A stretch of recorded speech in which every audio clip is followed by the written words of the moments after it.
ముఖ్యమంత్రి రేవంత్ రెడ్డి గారు ఏది కరీంనగరు, ఆ తర్వాత మంచిర్యాల, నిజామాబాదు జిల్లాల్లో గ్రాడ్యుయేట్ ఎమ్మెల్సీ అభ్యర్థిని గెలిపించాలని చెప్పి విస్తృతంగా నిన్న ప్రచారం చేసినారు. సో ప్రచారం చేసినటువంటి సందర్భంలో ఆయన సరే ప్రచారం వరకు ఓకే, కానీ ఒక వ్యాఖ్యలు కొంచెం దుమారాన్ని రేపినాయి.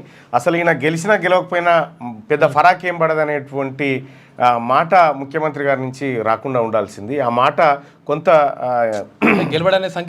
గెలవడనేటువంటి సంకేతం బాగా ట్రోల్ అవుతా ఉంది సోషల్ మీడియాలో.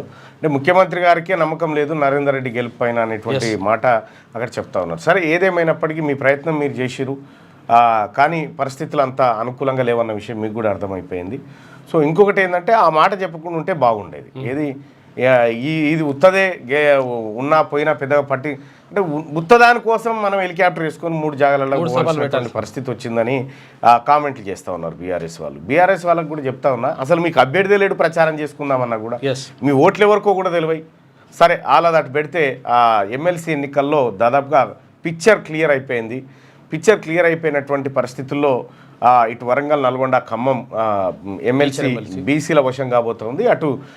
అది కూడా ఏది అటు టీచర్ ఎమ్మెల్సీ కూడా బీసీల వశం కాబోతా ఉంది. ఇక గ్రాడ్యుయేట్ ఎమ్మెల్సీకి సంబంధించినటువంటి అంశాన్ని మనం మన సర్వే ద్వారా చూసినాం కాబట్టి దాని